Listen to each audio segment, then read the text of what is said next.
Bapak Ibu Saudara yang dikasihi Tuhan, kembali lagi bersama saya di sini Samuel Risa Smith Batubara di channel Kristen Bersaksi.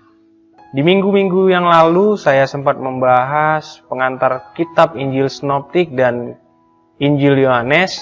Nah, di kesempatan kali ini Bapak Ibu Saudara yang dikasihi Tuhan, kita akan sama-sama belajar kitab Kisah Para Rasul. Nah, saya akan menyampaikan secara singkat apa itu Kisah Para Rasul. Langsung saja kita akan masuk ke dalam kronologis peristiwa Kisah Para Rasul. Nah, yang pertama, kitab Kisah Para Rasul mencakup periode hingga 80 tahun sejak lahirnya gereja pada hari Pentakosta sampai masa Paulus di penjara di Roma, Bapak Ibu Saudara.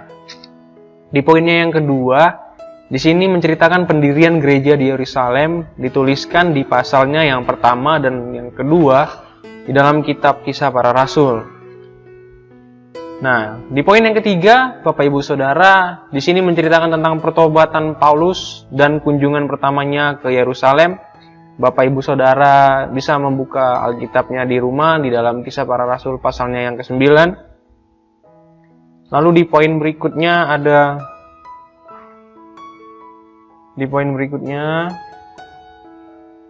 ada pertolongan akan kelaparan dari Antiokhia ke Yerusalem di dalam Kisah Para Rasul pasalnya yang ke-11 ayat yang pertama sampai yang ke-30. Di sana menceritakan tentang pertolongan akan kelaparan dari Antiokhia ke Yerusalem. Nah, lalu dilanjutkan dengan cerita Yakobus dihukum mati di pasalnya yang ke-12. Lalu di sini juga menceritakan perjalanan misi Paulus yang pertama di dalam Kisah Para Rasul yang ke-13 sampai yang ke-14. Di sana menceritakan perjalanan misi Paulus yang pertama. Lalu berbicara mengenai diskusi para rasul di Yerusalem dalam Kisah Para Rasul pasal yang ke-15.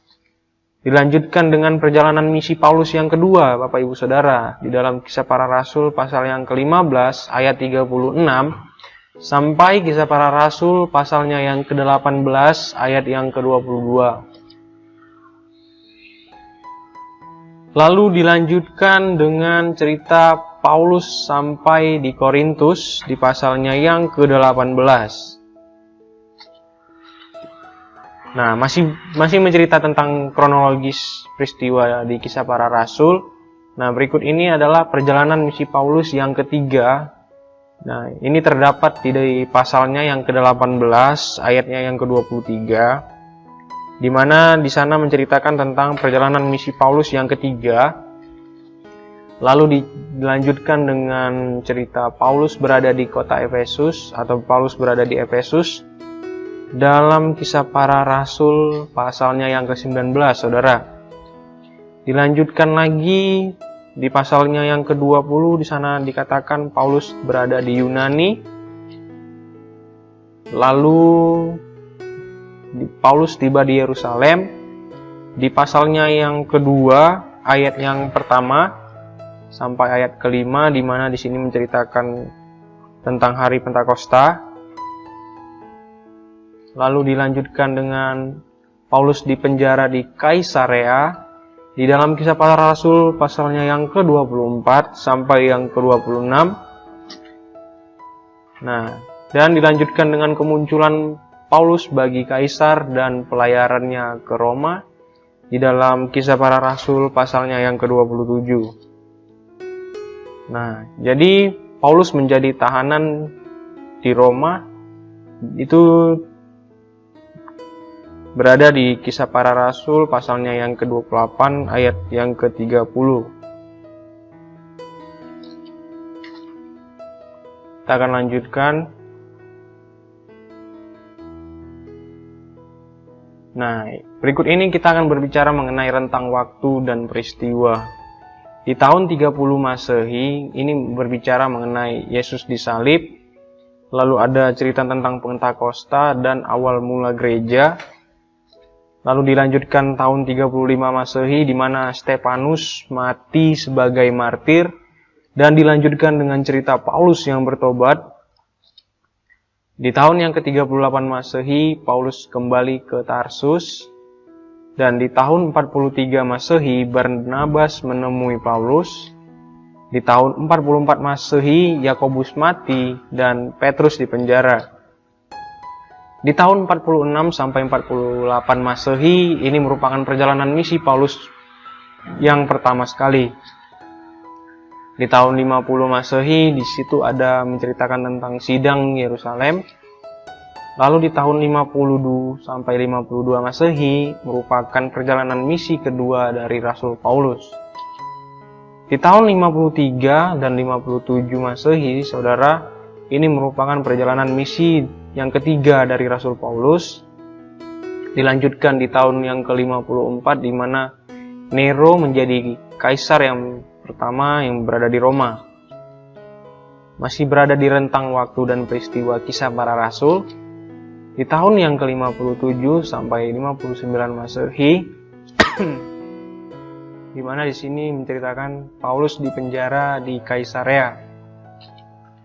Lalu di tahun 59 Masehi ini menceritakan perjalanan Paulus ke Roma. Di tahun yang ke-62 Masehi, Paulus dilepaskan dari penjara. Di tahun yang ke-67 Masehi, saudara, di sini menceritakan Paulus mati sebagai martir. Dan di tahun yang ke-70 Masehi, Roma menghancurkan Yerusalem.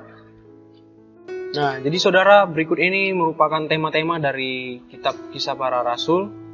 Yang pertama adalah permulaan gereja, di mana di sini menceritakan sejarah lahirnya kekristenan dan adanya komunitas orang percaya yang beriman kepada Kristus yang bangkit dan Roh Kudus yang memampukan mereka untuk bersaksi, mengasihi dan melayani sesama. Lalu dilanjutkan dengan Roh Kudus. Nah, di sini Roh Kudus memberi kuasa menjadi penghibur dan penolong yang dijanjikan setelah Yesus naik ke surga. Nah, di sini juga temanya menceritakan tentang pertumbuhan gereja, di mana pertumbuhan dan penyebaran orang-orang Kristen semakin meningkat. Lalu di poin berikutnya ada bersaksi. Nah, di sini para rasul bersaksi dengan berani di hadapan umum tentang iman dalam Kristus. Dilanjutkan dengan perlawanan, di sini menceritakan adanya berbagai aniaya atas kekristenan, justru menimbulkan pertumbuhan yang membuktikan pekerjaan Allah.